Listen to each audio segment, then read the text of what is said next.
자, 목회 데이터 연구소가 발표한 조사에 보면은 우리 성도님들이 다음 주 추수감사절인데 감사를 얼마나 느끼는가. 한 90% 이상은 하나님께 감사합니다. 감사하는 마음을 느낀대요. 그리고 이제 두 번째 질문이 그럼 그 감사를 얼마나 표현하는가를 이제 설문조사를 했는데 적극적으로 표현하는 분이 20%, 그리고 가끔씩 어떤 절기 때나 작정하고 이제 감사의 표현이 50%, 53%, 나머지는 마음은 있지만 별로 표현은 하지 않습니다. 뭐 찬양으로, 말로, 여러 가지로. 그래서 우리 한국 약간 문화의 이게 그 문화의 특징이 있는 것 같아요. 그러니까 마음은 있는데 이제 표현은 그렇게 그만큼 되지 않는 이런 조사 결과가 나왔습니다. 자, 우리 결혼한 그 청년들에게 꼭 결혼하면 해주는 얘기 몇 가지 중에 하나는 그 표현을 잘해라. 반응. 여러 가지 행복의 요소가 있겠지만은 그게 되게 행복의 요소인 것 같아요. 그 표현하는 거, 반응이 있는 거. 할렐루야. 그러니까 그 나로 인해서 행복하고 안정되고 좋아하고 그런 표현, 반응. 고마워요, 감사해요, 사랑해요. 이런 반응이 있잖아요. 그게 이제 행복하게 만드는 그런 요소 중에 하나라고 이제 생각이 됩니다. 그래서 뭐 내용은 없는데 반응만 표현만 이렇게 하면 안 되겠지만 한국인의 정서가 우리 예수를 믿는 신앙생활하는 성도들도 표현과 반응에 좀 인색한 편이니까 반응을 2배로, 3배로 하면은 그게 이제 적정한 더 표현이고 반응이니까 반응을 하고 표현하는 것이 행복한 삶을 만들어 가는데 중요한 부분인 것 같다고 권면을 합니다. 물론 저도 잘 못합니다. 그렇지만은 표현하고 반응하는 것이 이렇게 행복한 삶의 중요한 요소인 것 같아요. 자, 서로 늘 은혜와 감사의 표현이 또 가정에서도 많으시기를 축복합니다. 그럼 많이 행복해져요, 실제로. 이것이 하나님도 마찬가지예요. 하나님도 성경에 보면은 이스라엘 백성들의 반응, 이거 되게 중요시해요. 하나님께서. 어떻게 살았느냐 이런 것도 중요하지만 어떤 반응을 보이느냐, 어떤 표현을 하느냐 이거 되게 중요하거든요. 예배도 마찬가지예요. 어떤 의미에서 감사로 표현하는 시간이잖아요. 그런 의미에서 우리가 하나님 앞에 받은 그 은혜를 감사로 또 예배로 찬양으로 오늘 이 찬양대처럼 찬양으로 표현한 이것이 하나님을 기쁘시게 해드리는, 하나님을 행복하게 해드리는, 또 우리도 기쁘고 행복하게 해드리는 그런 신앙생활이 또 만들어지게 될 줄로 믿습니다. 특별히 감사절기를 맞이해서 늘 감사하는 마음 늘 표하고 고백하는 우리 성도님들 되시기를 축복합니다.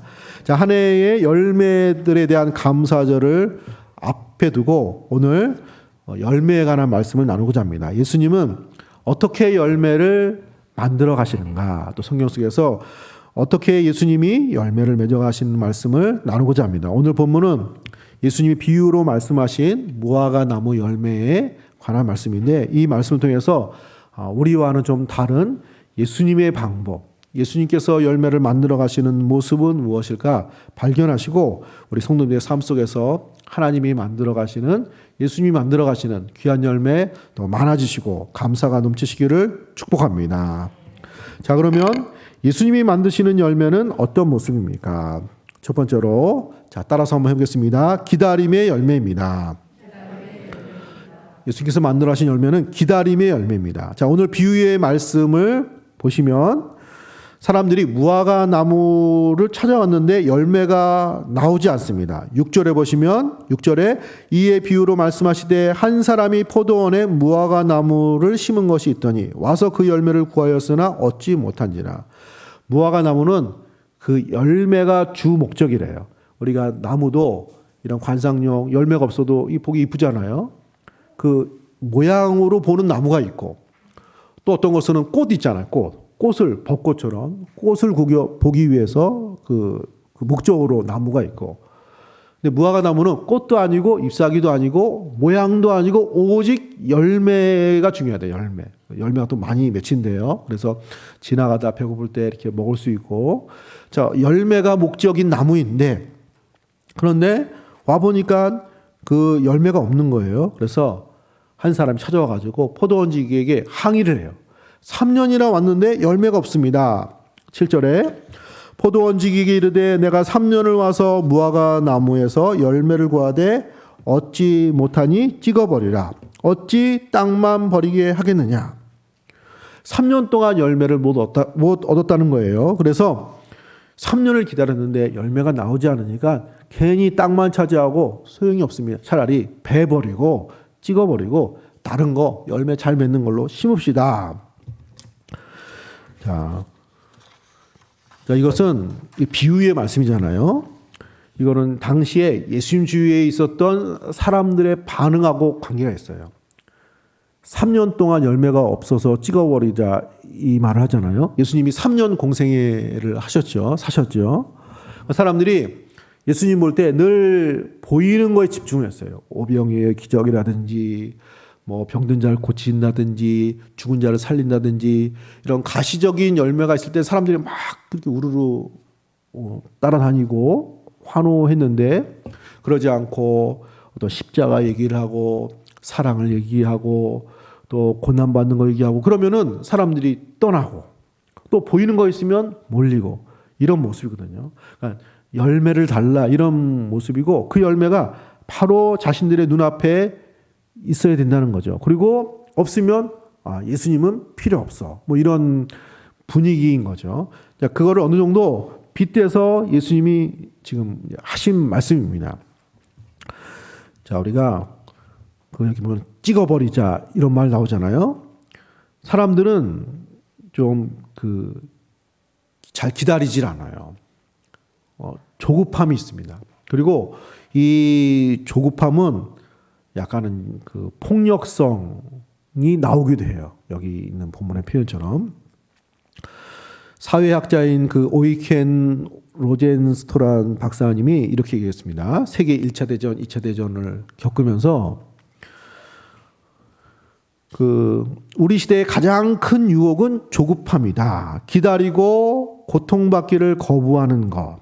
조급함은 폭력과 전쟁을 불러온다는 의견을 제시했어요. 나라들 사이에 세계 1차 대전, 2차 대전이 크게 처음에 전쟁을 시작한 게 아니고 처음에는 조그만 것부터 시작을 하거든요. 그 과정을 보면은. 그러면은 서로 대화하고 좀 상대방이 어떻게 나올지 좀 기다리고 이러면은 폭력으로 전쟁으로 가지 않아도 될 것을 참지 못해서, 기다리지 못해서, 우리가 힘이 더 있는데 왜 우리가 이걸 겪어야 돼? 이런 식으로 이제 전쟁이 났다는 거죠. 자, 그래서 우리들도 조급하면 싸움이 많이 생겨요. 싸움이. 할렐루야. 자기가 많이 다툰다. 이러면은 조급한 게 이유일 수 있어요. 좀 기다리고 여유를 갖고 이러면 다투지 않아요.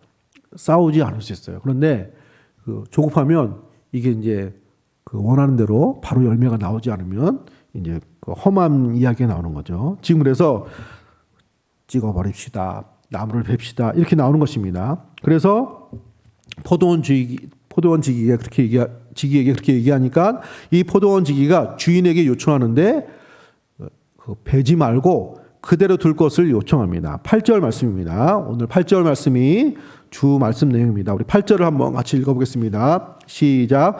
대답하여 이르되 주인이여 금년에도 그대로 두소서 내가 두릅하고 거름을 줄이니. 포도원지기가 주인에게 요청을 합니다. 금년에도 3년 동안 열매 안 나왔다고 해서 베지 말고 1년 더 기다려주시고 한 번 더 기다려주시고 기회를 달라는 거예요. 저기 조급한 사람처럼 이렇게 급하게 바로 처리하지 마시고 내가 땅을 파고 거름을 주고 그러면 열매가 나올 수 있으니 베지 말고 기다려 달라는 거죠.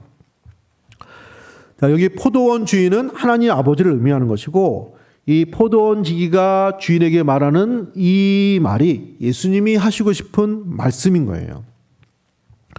예수님이 여기서 시간을 더 가지고 기다리자고 요청하는 것처럼 예수님은 기다리면서 열매를 맺어 가셨습니다. 예를 들면 제 아들 3년 동안 같이 있으셨잖아요. 3년 동안 제 아들이 실망시킨 적도 있고 또 깨닫지 못할 때도 있고, 그렇지만 참고 기다리고 그들을 양육하시고, 또 십자가 질 때 우리가 잘 아는 것처럼 제 아들 다 도망가고 베드로는 3번이나 부인하고, 그럼에도 불구하고 참고 기다리시고, 제 아들이 다 그만두고 고향으로 고기 잡으러 갔을 때 부활하신 예수님이 찾아가셔서 다시 격려하시고 마치 걸음을 두는 것처럼 그들을 다시 제자로 사도로 만드는 것을 볼 수가 있습니다.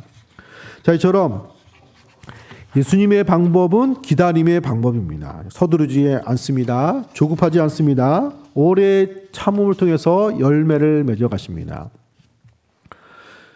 그래서 예수님이 하신 말씀들 있잖아요. 누룩 비유, 씨 뿌리는 비유, 소금 비유, 이런 비유의 말씀 보면은 그 열매가 바로 나오는 열매가 아니에요.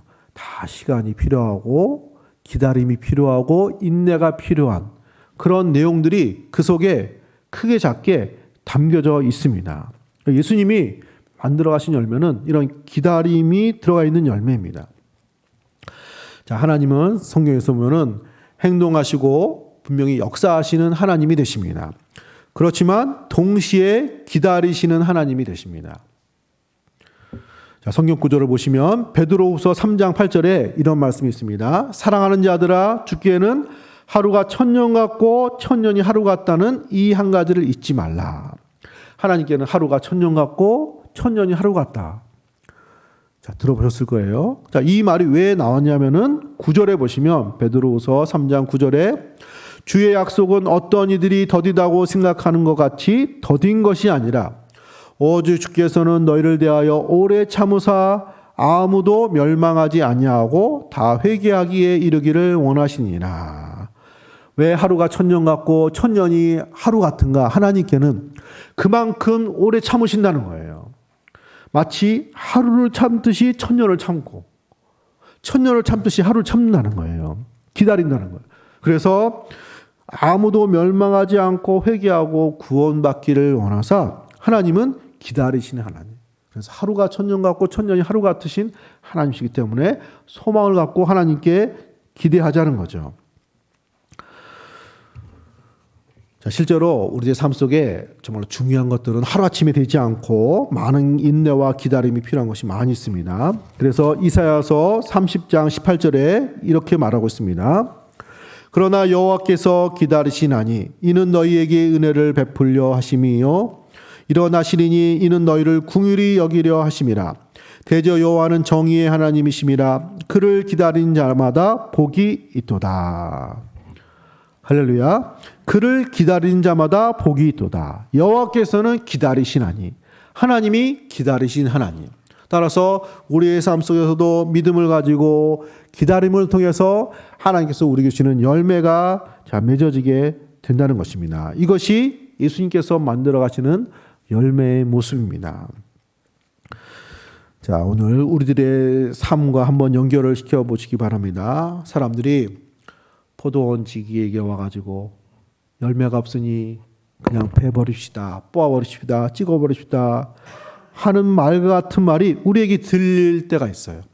다 포기합시다, 그만둡시다, 오래 계획하고 사업했던 거 잘 되지 않으니까 그만합시다, 또 자녀가 또 가족이 또 실망하게 할 때 있잖아요. 그동안 공을 들였는데 그러면 그만하고 싶은 이런 마음이 들 때도 있고, 자, 그런 소리가 들릴 때 예수님의 이 말씀을 기억하시면서 예수님은 기다림을 통해서 열매를 맺어가시는 것을 기억하시고, 자, 믿음으로 승리하시는 우리 성도님들 되시기를 축복합니다.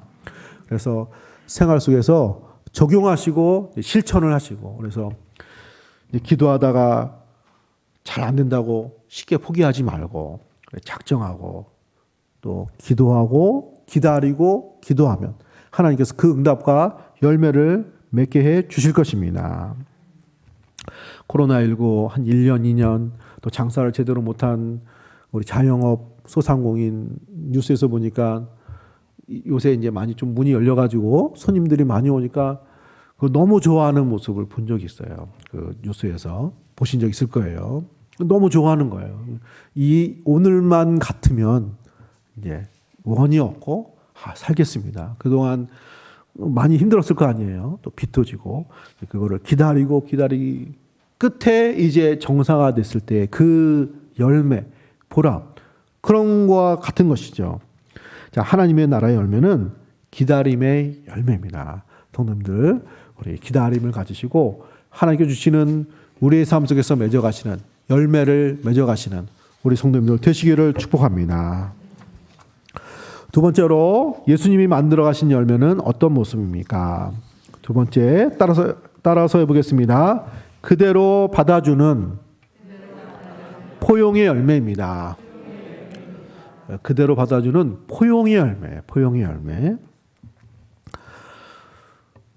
자, 사람들이 이제 그만합시다. 그만둡시다. 이 나무를 베시다. 이렇게 말할 때, 자, 8절에 이렇게 대답을 했죠. 포도원 지기가.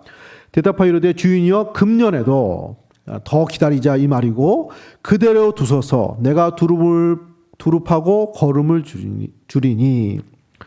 여기 그대로 두소서. 자, 이 말은 열매 맺지 않았던 나무를 받아주고 포용하고 기회를 주는 거죠. 자, 우리 한국인의 정서가 있는데 한국인의 정서 조급함이 있고 물론 이 조급함이 좋게 발휘할 때도 있어요. 막 빨리빨리 하고 스피드 있게 하고 이래서 여러 가지 인터넷 정보화 시대에 잘 이렇게 그 쓰임을 받는 성품이기도 합니다. 사실은 그 양면이 있는 거죠. 자, 이런 조급함, 빨리 해야 되는 이런 것이 있고 또 무엇이냐면은 그냥 두고 못 보는 거예요. 그냥 뭐래도 해야 되는 거예요. 안 되는 것 같으면은. 그래서 안 되면은 그만두고 새로 시작하든지 하다 못해 망치로 뭐 두들려 가지고 뭐 모양이라도 바꾸려든지 뭐래도 해야지 직성이 풀리는 자, 이런 정서를 갖고 있는 것 같습니다. 자, 고기를 굽는데 고기를 어떻게 해야 맛있게 굽죠? 자주 뒤집어야 돼요? 아니면은 최대한 안 뒤집어야 돼요? 고기 안 구워보셨어요? 너무 자주 뒤집으면 안 되죠. 적당히 가능한 이게 뭐 뒤집기를 덜 해야 맛있다고 합니다. 전문가들의 얘기에 의하면은. 그런데 이걸 보면은 가만히 있을 수가 없잖아요. 뒤집고 익을만 하면 또 뒤집고 또 뒤집고. 자, 그러면 무슨 말이 나와요? 여기 있는 말처럼 그대로 두소서. 그냥 좀 내버려둬. 좀 고기도 좀 익어가게 좀. 이런 말이 나오잖아요. 자, 이런 말이에요. 그대로 두어달라는 거예요. 이 말은 굉장히 은혜가 담긴 말입니다. 여기 8절에 그대로 두소서 이 말은 아페스라는 헬라 말이에요. 아페스. 우리가 뭐 헬라 성경 말을 다 알 필요는 없지만 좀 기억해 두면 좋을 것 같아요. 이 그대로 두소서 이 말은 아페스라는 헬라어 단어인데 이 단어의 의미가 그대로 두다. 오늘 본문처럼 이런 말이 있고 뜻이 있고 용서하다. 용서의 말이 있고 버려두다. 이런 의미가 담겨져 있는 말이에요. 그래서 우리가 잘 아는 주기도문에 우리가 우리에게 죄 지은 자를 사하여 준 것 같이 우리의 죄를 사하여 주옵시고 그 사하여 달라는 용서해 달라는 그 말이 아페스라는 똑같은 말이에요. 자, 예수님이 누가복음 23장 34절에 예수님이 나중에 이제 십자가에 매달리잖아요. 그럼 옆에 두 강도가 막 욕하고 조롱을 해요. 또 지나가는 사람도 조롱을 하고 또 예수님 십자가에 못 박으라고 하고 물론 애통하는 사람도 있었지만 자, 그때 예수님이 그 십자가 위에서 기도를 하시죠. 무슨 기도를 하시죠? 누가복음 23장 34절에 이렇게 말씀하십니다.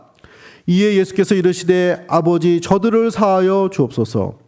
자기들이 하는 것을 알지 못함이라 하시더라. 저들을 용서하여 주옵소서. 왜냐하면은 자기들이 하는 것을 알지 못합니다. 여기 용서하여 주옵소서, 사하여 주옵소서 이 말이 그대로 두옵소서 이 말하고 같은 말이에요. 자, 그러니까 이 포도원지기가 그대로 두어달라는 이 말은 예수님이 주기도문을 가르쳐 주시는 우리의 죄를 사해달라는 그 기도문, 십자가 위에서 저들의 죄를 용서해달라는 그 내용으로 이어지는 내용이 되는 것입니다. 자, 사랑하는 성도님들, 용서가 무엇입니까? 용서가 뭐예요? 오늘 말씀처럼 그대로 두는 거예요. 그대로 두고 받아주는 게 용서예요.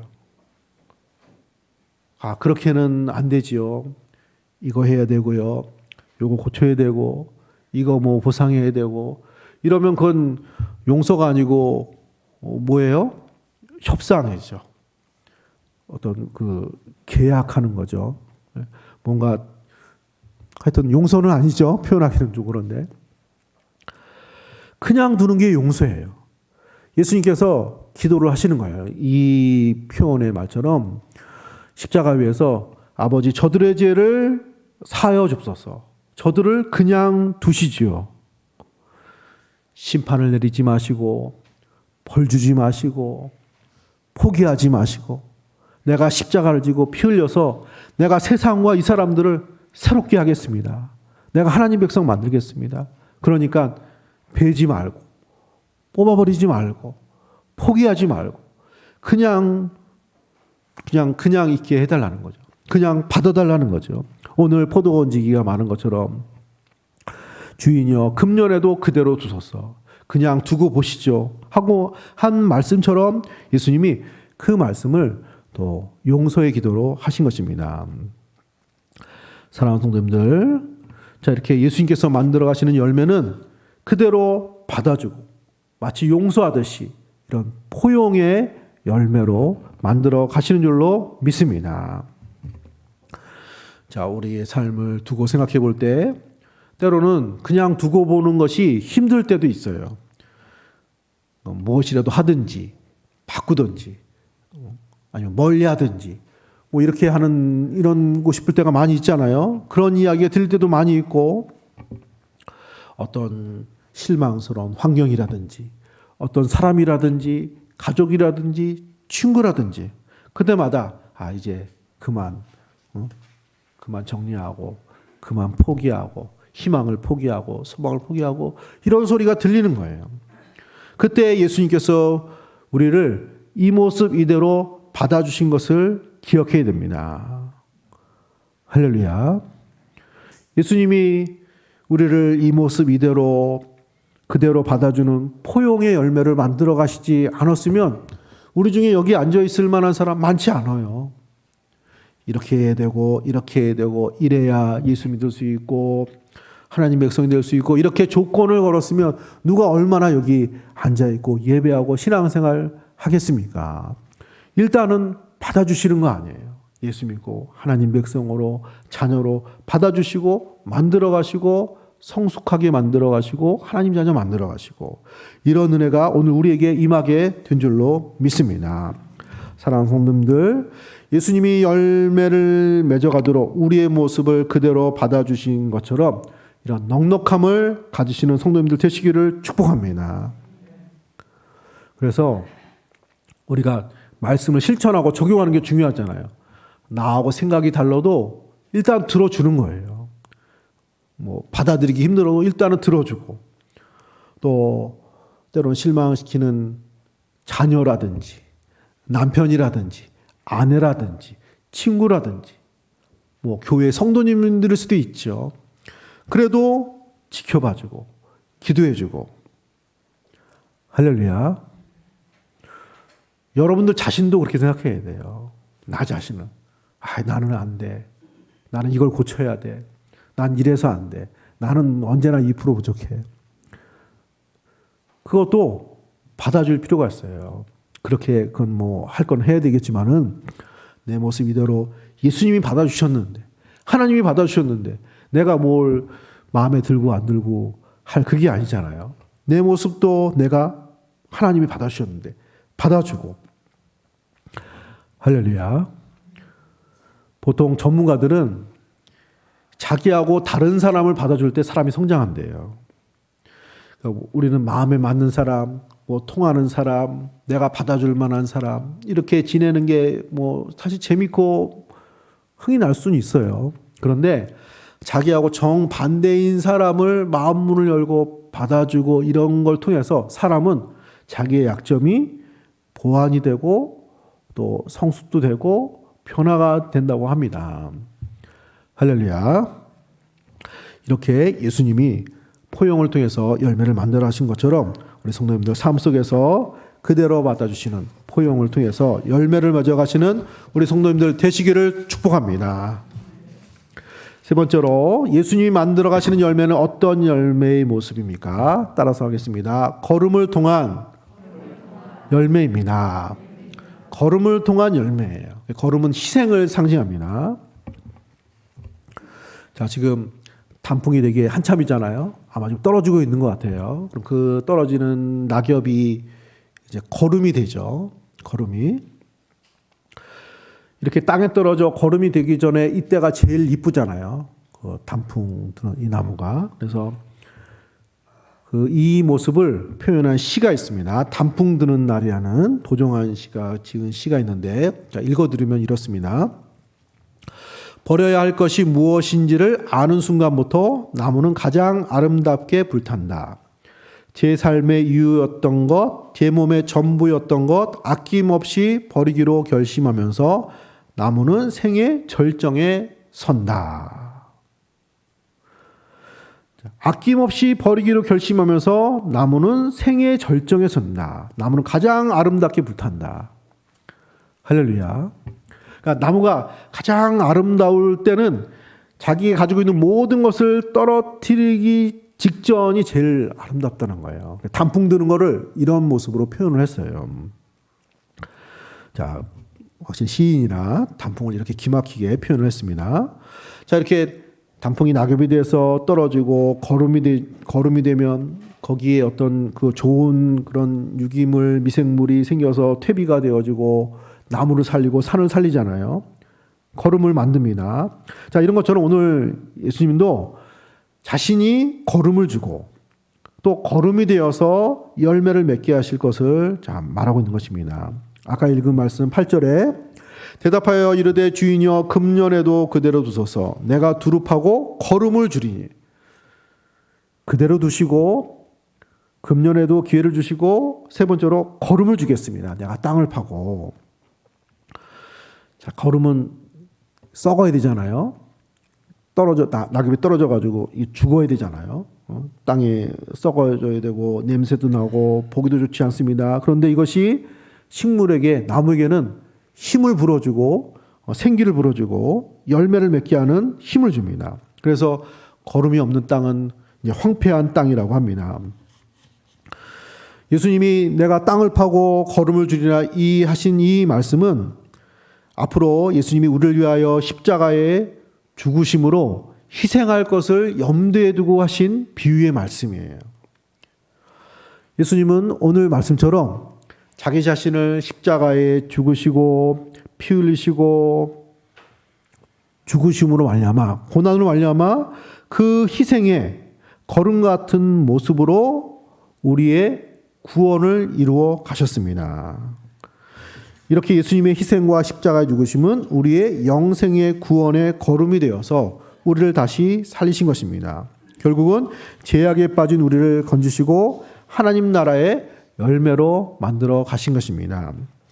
이렇게 예수님이 만들어 가시는 열매는 거름을 주는 것처럼, 마치 예수님 자신이 거름이 되는 것처럼 희생을 통해서 만들어 가시는 열매입니다. 사랑하는 성도님들, 나무가 나뭇잎을 떨어뜨리려고 하는 그 순간이 가장 아름다운 단풍 색깔을 보이는 것처럼 빗대어 설명하면은 우리의 삶 속에서 여러 가지 좋은 의미 있는 시간, 아름다운 시간, 빛나는 시간, 그런 사건, 환경들이 다 있는데 희생이 들어가 있는 거, 내가 마치 누군가에게 거름이 돼주는 것 같은 이 사회에, 가정에 누군가에게 희생과 거름이 되는 그 시간이 가장 우리들의 아름다운 모습, 가치 있는 시간, 또 하나님 나라의 열매를 맺어가는 시간이 될 줄로 믿습니다. 그래서 어떤 손해보는 시간, 무의미한 시간, 그런 시간이 아니라는 것이죠. 부모의 희생을 통해서 자녀들이 열매를 맺어가죠. 또 우리들의 가정의 행복은 가족 구성원들이 어느 정도 적당히 서로 섬기고 희생하고 이런 것들이 모아져서 화목하고 행복한 가정이 잘 만들어집니다. 사회도 마찬가지죠. 그렇죠. 다 서로 열매만 원하면은 이게 좋게 갈 수가 없잖아요. 어느 정도 양보하고 희생하고 섬기고 나눠주고 이래야 풍요롭게 되는 거죠. 하나님 나라도 마찬가지입니다. 교회도 마찬가지예요. 자, 다음 주 추수감사주일인데 우리 교회에 있는 열매가 있다면 대중교회의 풍성한 열매는 누군가의 걸음인 거예요. 누군가의 희생, 누군가의 섬김, 기도를 통해서 이 열매를 오늘 우리에게 주신 줄로 믿습니다. 사랑하는 성도님들, 예수님은 걸음을 통해서 열매를 맺게 하십니다. 그분은 십자가를 통해서 자기 자신이 걸음이 되어 우리에게 부어주셨습니다. 예수님과 같이 걸음을 주는 삶의 모습 실천하는 우리 성도님들 되시기를 축복합니다. 자, 실천하는 게 중요하죠. 그래서 내가 누군가를 위해서 희생하고 걸음을 주는 방법이 무엇일까 한번 고민해 보시고, 누군가를 위해서 기도하시고, 가족을 위해서 기도하시고, 믿음이 약한 성도를 위해서 기도하시고, 교회를 위해서 기도하시고, 또 나라를 위해서도 기도하시고, 또 할 수만 있으면 우리의 것을 좀 나눠주는 거죠. 할렐루야.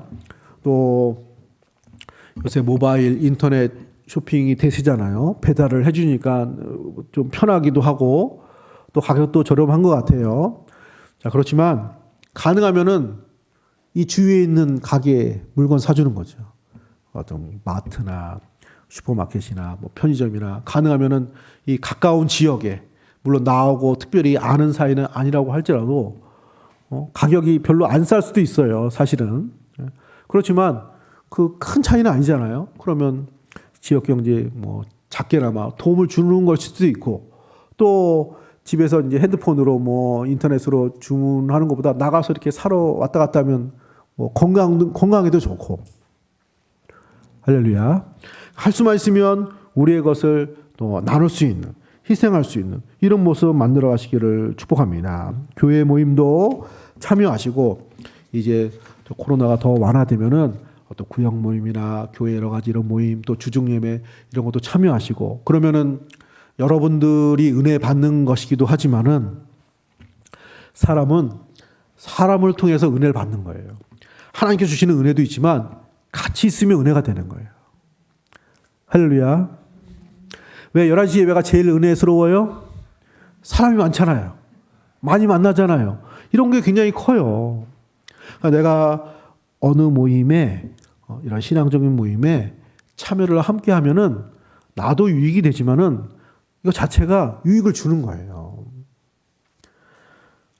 사랑하는 성도님들, 이런 희생과 걸음의 가치를 기억하시고 삶 속에서 예수님께서 만들어 가시는 아름다운 복된 열매 만들어 가시기를 축복합니다. 자, 말씀을 정정하고 마치겠습니다. 오늘 비유의 말씀을 통해서 예수님이 만들어 가시는 열매는 어떤 모습입니까? 첫 번째로 기다림의 열매입니다. 두 번째로 그대로 받아주는 포용의 열매입니다. 세 번째, 걸음과 희생을 통한 열매입니다. 다음 주 추수감사주일인데 우리 성도님들의 생활 속에서 또 대중교회에게 예수님이 만들어 가시는 이런 열매들이 늘 풍성하게 또 만들어지시는 우리 성도님들 또 몸된 교회 되시기를 예수님의 이름으로 축복합니다. 기도하겠습니다. 하나님, 은혜 주심으로 감사드립니다. 하나님, 예수님이 만들어 가시는 또 귀한 열매 우리들에게 만들어지기를 소원합니다. 많은 인내와 오래 참음과 기다림으로 만들어 가시는 것이 예수님의 열매의 모습이었습니다. 하나님, 부족한 이 모습 이대로 받아주시고 포용하시고 사랑하시는 것이, 그러면서 만들어 가신 것이 예수님의 열매였습니다. 하나님, 예수님이 십자가를 지심으로 희생과 마치 걸음을 주듯이 만들어 간 것이 예수님의 열매였습니다. 하나님, 이 모습으로 우리가 하나님 백성, 하나님의 자녀가 되었음에 우리의 모든 삶 속에서도 이런 예수님이 만들어 가시는 이 귀한 열매가 맺어가는 우리 모든 성도님들 다 되게 하여 주옵소서. 우리 성도님들의 가정과 사업장과 우리 모든 건강을 하나님 붙들어 주시고 하나님 늘 감사가 넘치는 귀한 열매로 하나님께 영광 돌리는 복된 신앙생활 되게 하여 주옵소서. 감사드리며 거룩하신 예수님의 이름으로 감사 기도 드립니다. 아멘.